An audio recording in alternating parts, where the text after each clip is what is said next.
खरं तर काल 5 वाजता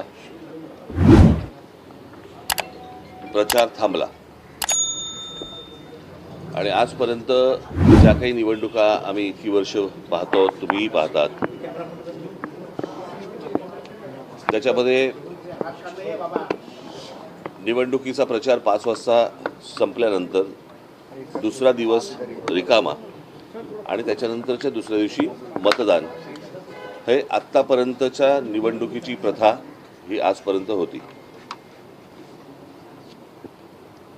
या सरकारला काय हवंय याच्यासाठी म्हणून निवडणूक आयोग जे काही काम करते, याच्यामध्ये काल त्यांनी एक नवीन नोटिफिकेशन काढलं की आज मतदानाच्या आदल्या दिवशी तुम्ही 5 वाजेपर्यंत मतदारांना भेटू शकता. ही नवीन प्रथा, नवीन पद्धत कशी काय आली आणि कुठून आली ही काही कल्पना नाही.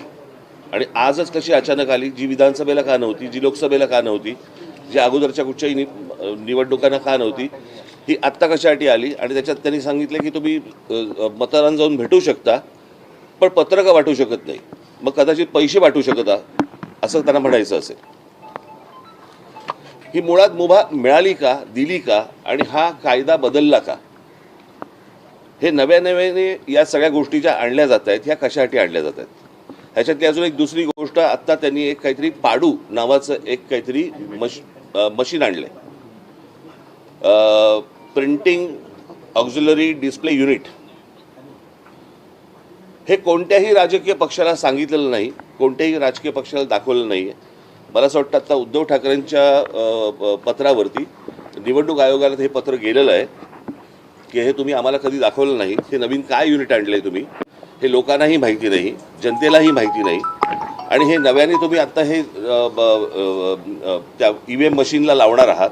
हे काय मशीन आहे, म्हणजे हे दाखवावं, सांगावं इथपर्यंत पण गेलेलं नाही आहेत निवडणूक आयोग. जे त्यांना हवंय ते करतायत, ते वाघमारे ह्याच्यावरती उत्तर द्यायला तयार नाही आहेत. अर्थात आत्ताच्या सरकारने हा वाघ कधीच मारून टाकलाय, त्याच्यामुळे त्यांच्याकडनं काही अपेक्षा नाही आहेत. परंतु ही कोणती प्रथा आणि ही कोणत्या गोष्टी या महाराष्ट्रामध्ये चालू आहेत आणि निवडणुकीच्या तोंडावरती रोजच्या रोज हे कायदे बदलत आहेत, हा काय प्रकार आहे. मला असं वाटतं की पत्रकार म्हणून तुम्ही देखील ह्या गोष्टींचे प्रश्न त्यांना विचारले पाहिजेत, जनतेने पण विचारले पाहिजेत की हा काय प्रकार सुरू आहे तो. आणि म्हणजे सरकारला जी गोष्ट हवी आहे ती गोष्ट करून देण्यासाठी म्हणून निवडणूक आयोग आहे का, त्यांना ज्या काही सुविधा हव्या आहेत आत्ता सरकारला त्याच्यासाठी म्हणून आत्ता निवडणूक आयोग काम करते का, हा आमचा सगळ्यात महत्त्वाचा प्रश्न आहे. आमच्या दोन्ही पक्षाच्या, सर्वच इतर राजकीय पक्षांच्या, माझे सहकारी जे काम करणारे आमचे सगळे जेवढे सहकारी आहेत, शिवसैनिक आहेत, महाराष्ट्र सैनिक आहेत, या सगळ्यांना आम्हाला सांगायचे की सतर्क राहा, की तुम्ही आपल्या विभागामध्ये, आपल्या बूथवरती कोणकोणत्या गोष्टी चालू आहेत ह्याच्यावरती तुमचं लक्ष असलं पाहिजे. हे आत्ता जे सत्ताधारी पक्ष आहेत ह्यांचे जे उमेदवार जे लोकांकडे जात आहेत त्यांच्यावरती लक्ष ठेवा. हे कुठे काय पैसे वाटत आहेत, कारण आत्ता अनेक रील्स ही आत्ता बाहेर आलेली आहेत, तुमच्या मार्फतही अनेक गोष्टी बाहेर आलेल्या आहेत. याच्यामध्ये कशा प्रकारे पैसे वाटले जात आहेत. भारतीय जनता पक्षाच्या शिंदेच्या त्या पॅम्पलेटच्या आतमध्ये 5-5 हजार रुपये टाकून ते पैसे वाटले जात आहेत. त्यातल्या आनंदाच्या अनेक काही गोष्टी आहेत की ज्याच्यामध्ये लोक नाकारतात पण आहेत. ही पण एक आनंदाची गोष्ट आहे. परंतु या सगळ्या गोष्टींसाठी हारलेली गोष्ट परत जिंकण्यासाठी म्हणून निवडणूक आयोग सरकारला मदत करते, हे हा आमचा निश्चित आरोप आहे निवडणूक आयोगावरती. आणि मला असं वाटतं की जनतेने आणि शिवसेना आणि महाराष्ट्र नवनिर्माण सेनेच्या पक्षातल्या सर्व आमच्या सहकाऱ्यांना, महाराष्ट्र सैनिकांनी आणि शिवसैनिकांनी सतर्क राहावं एवढंच फक्त सांगण्यासाठी आज तुमच्यासमोर आलो.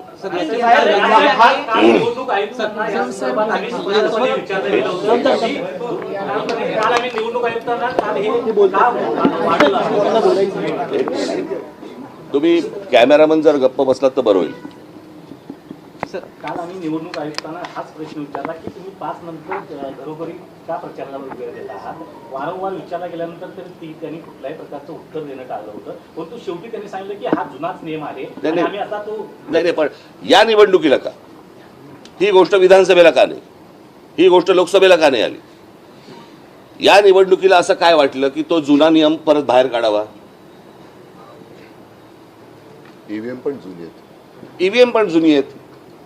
आणि हे जे काय नवीन मशीन आणतायत त्याच्यावरती त्यांचं असं म्हणणं आहे की ती ईव्हीएमची मशीन जुनी झाली आहेत म्हणून आम्ही त्याला एक युनिट लावतोय. इमर्जन्सी वापरलंय. इमर्जन्सी जी काय मशीन्स आहेत ती आम्हाला कोणाला माहिती पण नाहीये, तुम्हालाही माहिती नाहीये, लोकांनाही माहिती नाहीयेत. हे काय आहेत ती मशीन्स?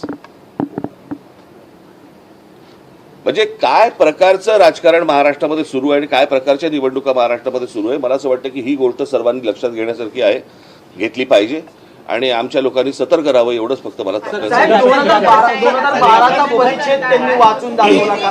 पत्रकार परिषदेत मला असं वाटतं ह्याचं उत्तर दिलं ना मी, या यंत्राच्या बाबतीत याच प्रश्नाचं उत्तर दिलं ना मी आता. त्यांनी 2012 मी परत त्याने हाच प्रश्न विचारला ना, तेच प्रश्न नका विचारू, नवीन काय असेल या त्याच्यात. यंत्राच्या बाबतीमध्ये पत्र लिहिलेलं आहे, परंतु त्या व्यतिरिक्त करण्यासारखं काय?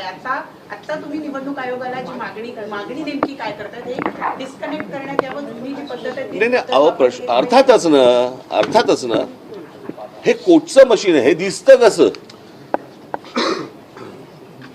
यातनं काय होतं हे तुम्हाला साधी गोष्ट आहे. आता ईव्हीएमचं मशीन असतं, तिथे तुम्ही त्या बूथवरती लोकांना बोलवता, सर्व राजकीय पक्षाच्या लोकांना बोलवता, बटन दाबायला सांगता, त्याला सांगता की क्लिअर आहे, बरोबर की नाही, दाखवता की नाही. हे आतापर्यंतची प्रथा आहे.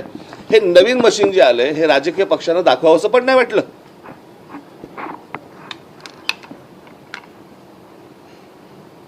ह्याच्यामधनं गडबड होणार नाही परत मतदानामध्ये, ह्याची गॅरंटी कोणी घ्यायची? इतकी बेबंदशाही चालू आहे. आम्हाला आज असं वाटलं म्हणून आम्ही आज असं केलं. असं ही कुठची लोकशाही चालू आहे? ही कोणत्या निवडणुका सुरू आहेत?